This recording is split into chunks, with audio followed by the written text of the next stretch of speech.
We are on our way to Alaska. A cruise to Alaska, our very first time on a cruise, period. And definitely our very first time heading to Alaska. One of the things for many of you that maybe have watched this channel or have watched me on my little adventures or travel videos with the family, whatever it is, realize that I have a tendency to bring way more camera gear than I should. Like way more, like all of it.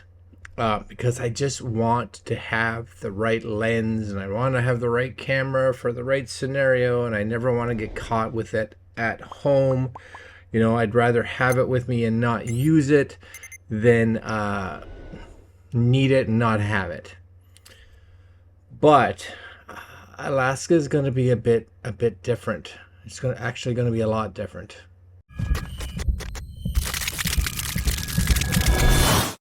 So you may be wondering, Greg, why? Why is it going to be different? Well, the simple reason is I don't have a lot of packing room. I really don't. I don't have a lot of packing room, and unlike your traditional trip, I think, you know, the majority of this trip is going to be, you know, really trying to experience Alaska as much as possible. You know, you may have the chance of seeing wildlife, plus you definitely are going to have the opportunity to see just scenery in general, like the landscapes. And so for me, one of the things that I knew was going to be important, especially with having really limited packing room, was, you know, being able to have a camera and lens combo for the most part that could do just about anything and everything that I needed. So if you've seen one of my other videos that came out last week, I kind of did a test on, I've been using this combo for the past 2-3 weeks right now, and it has been working fantastic. And it is the camera and one lens that I am going to be bringing. Now, normally I would bring a camera body like this, so an SLR, a mirrorless, doesn't matter what brand, who cares, right? But normally I would bring 16 to 35, so I have my 16 mil wide. I'd bring like a 24 to 105, something in that range, and that would be the one that I'd use primarily throughout the day. And then after, I would bring a 70 to 300, or I'd bring like a 70 to 200 if you have that, or maybe even bring my 150 to 500. Because, of course, if there's things like whales and bears and eagles and whatever out in the middle of somewhere that's quite far away from, number one, I don't want to get close to them. Number two is you probably can't get close to them, but I want to get a close-up shot, so having that zoom is really nice. But again, one of the things in a scenario like Alaska is that you don't have a lot of time to be switching lenses, because if you're switching lenses, of course, that's when the things are going to happen. And of course, you don't have a lens on your camera and you're completely screwed, right? So this is the one that I'm taking.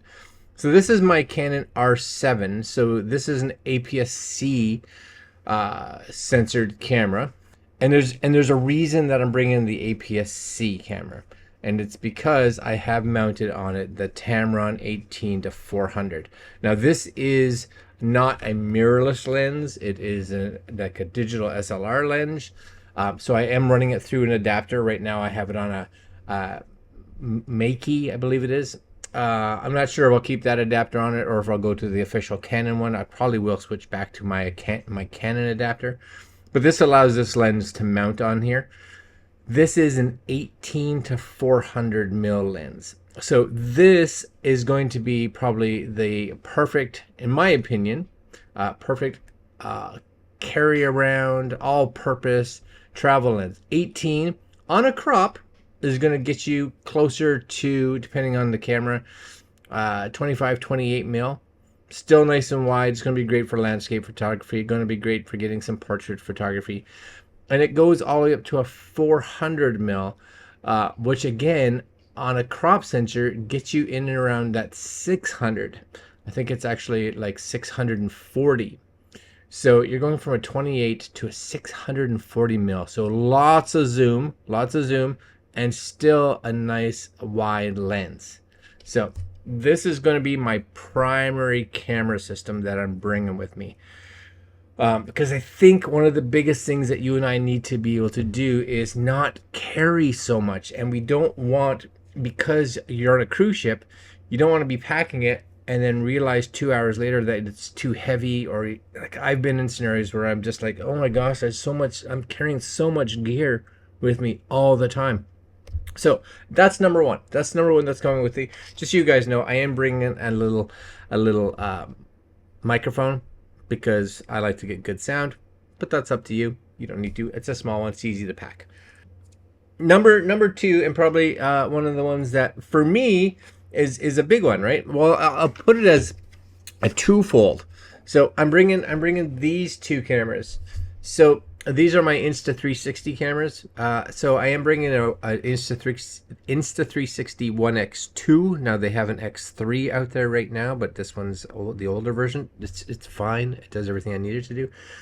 And I'm using this because we are going to be doing things like kayaking and going on like it's like a dog sled thing tour. So I can mount this. I'm going to bring some mounts with me. That I can mount this on mount it on the kayak, get cool shots of Mary and I while we're out there doing whatever.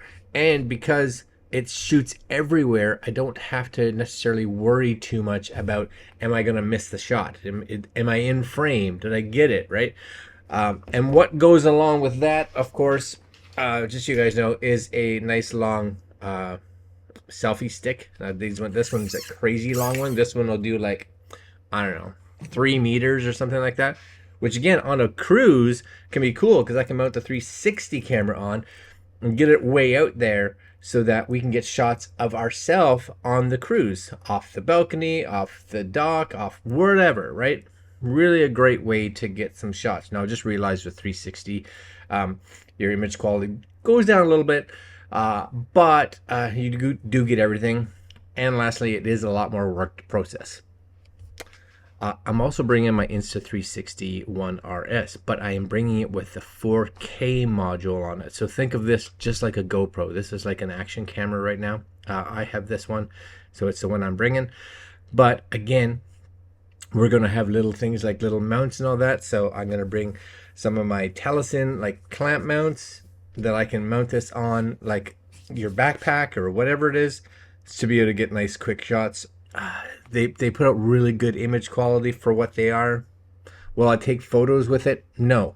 Pretty much the only camera that I'll be taking photos with will be the actual Canon R7 with the Tamron lens. And I say the only camera, but really I'm gonna have my phone with me, so sometimes the phone is just what you have, and it works, right? So y'all have phones now, right? Last but not least is the camera that you're actually seeing this right now. Now, this is the ZV-1F.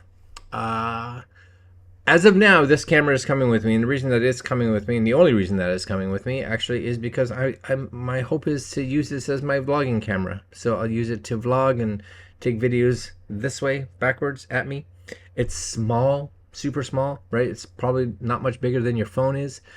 And it's nice. It's plenty wide because I don't have that extra width that I want with the Canon.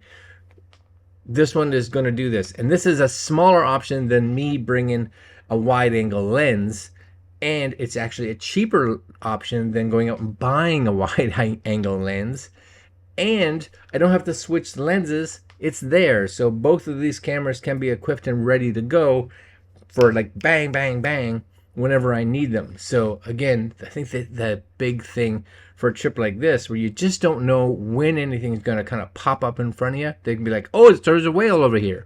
Oh, let me just change my lenses. No. Oh, there's a bear, there's an eagle. They're not going to stop the boat, right? So to me, that's the big option. So really, I'm bringing 4 cameras, 2 action cameras. I probably could have just brought it down to 1, but I'm bringing 2. My Canon R7 APS-C, because the Tamron 18 to 14 only fits on APS-C lenses. I'm not sure. I do think they make it also for Nikon, but I'm not 100% sure. But it works great on the Canon cameras. I've been, again, using it for the past like 2 to 3 weeks. And then last but not least, I'm bringing my Sony ZV-1F. But I have reached out to Sony, because sometimes Sony can be nice and sometimes will lend me a camera. So I have been trying to see if they'll send me the new ZV-1 Mark II. And if they do, then I'll bring that one instead, just because, well, it's newer and it's better and I'd like to try it. All right, guys. That's it. That's kind of this is probably the least amount of camera gear I've ever brought with me on a trip, ever. And it's one of the trips that I would love to take more gear, but also not. Does that make sense? All right, guys. When I get back, I'll do a full review actually of the lens, a full review of this as a travel lens, my Tamron lens.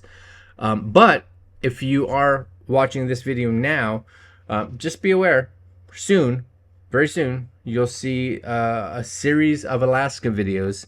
And what I'm going to do is in the bottom corner of the videos, of each video that comes up, it'll show you what that was shot with. I think that would be good.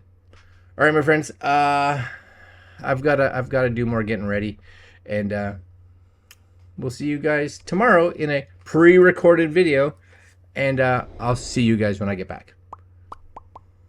Like, comment, share, subscribe, hit that little notification bell. We'll see you then.